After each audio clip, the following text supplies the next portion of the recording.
D'abord, à mon tour, je me réjouir que les policiers aient enfin reçu l'ordre de ne plus reculer. Parce que la semaine dernière, en les faisant reculer, on les mettait en danger. Mais il faut se rendre compte que c'est au prix d'un dispositif exceptionnel qui n'est pas reproductible et qui ne éternellement. Peut pas durer. Eux-mêmes sont à bout et sont épuisés. Quand on voit qu'on a recruté les BAC et qu'il fallait qu'ils achètent du matériel dans les magasins, on devrait les rembourser, me semble-t-il, c'est le boulot de l'État. Et donc, le chef de l'État, sa parole, dont je note par parenthèse que maintenant elle est attendue. Ça l'a au moins, le fait qu'il ait parlé si peu, si tard, qui a donné un sentiment de mépris, ça a au moins un intérêt, c'est qu'institutionnellement, on attend ce que va dire le chef de l'État, les Gilets jaunes, comme le reste des Français qui voudraient que le désordre cesse.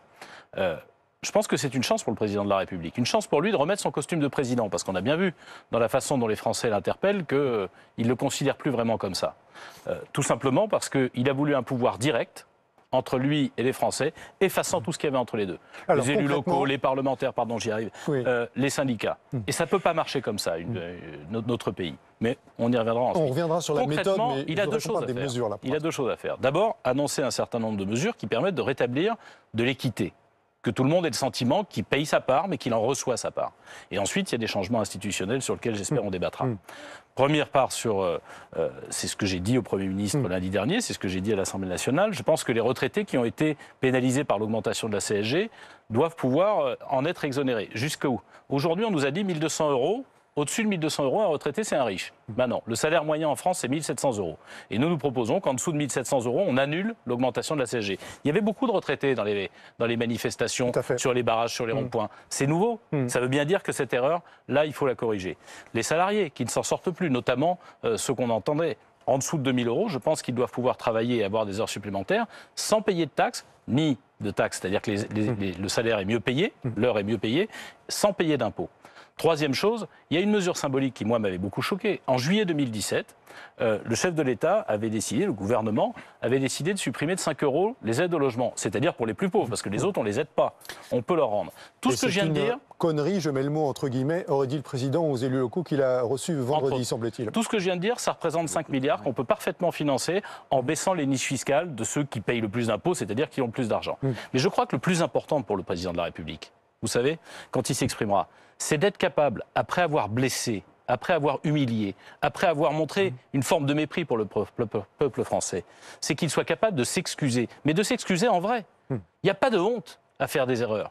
Il y a une honte absolue pour un chef de l'État de ne pas être capable de s'excuser devant son peuple français qui s'est senti, disons-le clairement, pas considéré, pour pas dire plus. Sur la méthode et sur ce qui doit changer de ce point de vue, et nous devons changer de méthode, a dit ce matin le porte-parole du gouvernement, Benjamin Griveaux. On y reviendra dans un instant. Monsieur Faure, on écoute Jean-Christophe Lagarde, vous répondez. Comme si il n'y avait que l'ISF pour faire payer les riches. Mais moi, je pense qu'il y a des grands groupes qui payent des pas tous en même temps. Pas tous en même temps, s'il vous plaît. On écoute Jean-Christophe Lagarde. Parfaitement, nous l'avons fait précisément. Il se trouve que l'ISF est un totem français depuis 30 ans. Moi, je veux juste rappeler aux Français que quand il y avait l'ISF, bien sûr, la droite dit je suis contre, la gauche dit je suis pour faire plaisir aux Français par démagogie. Je veux rappeler juste que quand il y avait l'ISF, Monsieur Faure, quand Monsieur Hollande dirigeait notre pays, Monsieur Dassault et Madame Bettencourt ne payaient pas l'ISF, cependant que le dentiste et le pharmacien du quartier le payaient. C'est un impôt qui était injuste et je ne suis pas sûr qu'on doive prendre une décision comme ça. Franchement. Je pense que je ne suis pas sûr qu'on doive prendre une décision comme ça. Tout simplement, comprenez bien, il faut d'abord effectivement évaluer, est-ce que ça fait fuir des gens? Parce que moi, je me souviens aussi de Jean-Marc Ayrault, votre Premier ministre, qui insultait Gérard Depardieu parce qu'il quittait la France, en lui disant « c'est pas bien, vous payez pas vos impôts ». Bien sûr que c'est pas bien, mais depuis que Gérard Depardieu n'est plus en France, qui paye les impôts qu'il payait avant? C'est nous qui les payons. C'était la même chose pour Johnny Hallyday. Il faut se rendre compte quand même que quand vous faites fuir un riche, c'est le pauvre qui paye. Et avant de faire plaisir par démagogie, je me demande qu'on regarde. La démagogie, c'est de toujours laisser penser que c'est effectivement les riches qui ont le pouvoir de partir. Quand je dis en l'occurrence, on diminue. Quand je dis en l'occurrence, on diminue les niches fiscales. C'est-à-dire, on oblige les plus riches, ceux qui gagnent le plus d'argent, c'est sur l'impôt sur le revenu, à payer plus d'impôts. Ce que j'ai décrit tout à l'heure, c'est 5 milliards d'euros tout de suite qu'on remet, qu'on prend dans la poche des plus riches pour aller les mettre dans la poche des retraités, dans la poche des salariés, dans la poche des locataires. Ça me semble première étape, et là-dessus, M. Dupont-Aignan avait raison. Après, il y a une politique à développer, mais il faut déjà passer par cette étape. Il y a deux sujets en même temps, si j'ose dire. D'abord, il faut que le président Macron comprenne que la France n'est pas une start-up nation. C'est-à-dire qu'il y a 25% des gens, grosso modo ceux qui ont voté pour lui, qui s'en sortent bien et qui n'ont pas vraiment besoin de l'État.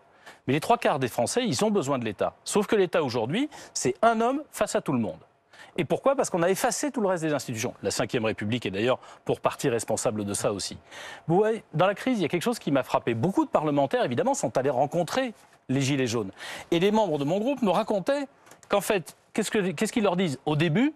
C'est « Monsieur le député ou Madame le député, on vient vous voir, on sait bien que vous y êtes pour rien, et on sait bien que vous n'y pouvez rien. » Et bien, quand vous pensez que l'Assemblée nationale, et c'est vrai en plus, n'y peut rien parce que le président de la République décide seul de tout. C'est pas Emmanuel Macron, c'est ça depuis 40 ans. Il se trompe parce qu'il ne peut pas se rendre compte qu'il y a une autre France que celle que représente sa majorité à l'Assemblée nationale. On a besoin de décentraliser du pouvoir pour que sur les ronds-points, ils soient entendus plutôt dans leur commune et dans leur département. Justement, et la deuxième les uns et les chose autres, dont on a besoin, ce dialogue républicain. Territoriale. Mais justement, on a besoin d'un pacte territorial. On a besoin d'un pacte territorial parce qu'il y a une injustice dont personne ne parle. C'est qu'en réalité, une partie importante de la richesse en France, elle est créée par les métropoles en compétition internationale. D'ailleurs, il y a des villes très riches, je parle des collectivités locales. Et on a retiré sous Hollande 10 milliards à toutes les collectivités. Et vous avez des villages qui crèvent, des services publics qui disparaissent. Moi, je suis pour qu'on ait un pacte national qui permette, à la fois social, environnemental et territorial, qui permette de dire on va créer beaucoup de richesses dans les métropoles. Mais il y a une grande partie, 30 ou 40%, qui doit venir financer des écoles qui sont déficitaires. Il y aura peut-être moins d'élèves, mais parce qu'on doit permettre aux gens de vivre là.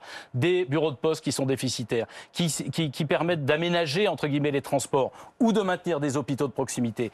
La question, c'est la répartition. Parce que vous comprenez bien, en France, tout le monde paye le même impôt où qu'il habite. Mais quand vous êtes au cœur d'une grande métropole mondialisée, vous avez beaucoup plus de services que quand vous êtes dans une banlieue ou au fin fond d'un village très éloigné. Vous avez beaucoup plus de chances que vos enfants aillent réussir à faire des grandes écoles que quand vous êtes dans les deux autres cas. Et ce rééquilibrage-là, bien sûr qu'il faut créer de la richesse. De ce point de vue-là, je partageais ce que disait monsieur Dupont-Aignan. Il faut d'abord créer de la richesse, mais ensuite il faut savoir la répartir. Et c'est pas qu'entre les Français qu'il faut la répartir, c'est aussi entre les territoires. Jean-Christophe On dit à Lagarde monsieur Macron, rendez l'argent. Il faut aussi dire à madame Hidalgo, rendez l'argent. Aussi dire à monsieur Godin, rendez l'argent, parce que chez eux, il y a de la richesse. Le problème, c'est avec M. Macron, c'est qu'on n'a pas eu le sentiment qu'il ait une grande capacité d'écoute. Ou plus exactement, qu'il écoute le premier de cordée, mais qu'il n'écoute pas les autres. Et pardon de le dire, si on fait un peu d'escalade, le premier de cordée, il est nécessaire, il ouvre la voie. Il est nécessaire et je ne le conteste pas. Mais si vous oubliez le reste de la cordée, s'il y en a un qui est équipé avec tout l'équipement qu'il faut pour monter l'Everest, et que les autres, derrière, on les laisse en short et en tongs, eux, ils crèvent. Et donc la question maintenant, c'est est-ce qu'il est capable d'écouter ceux qui sont dans le reste de la cordée ?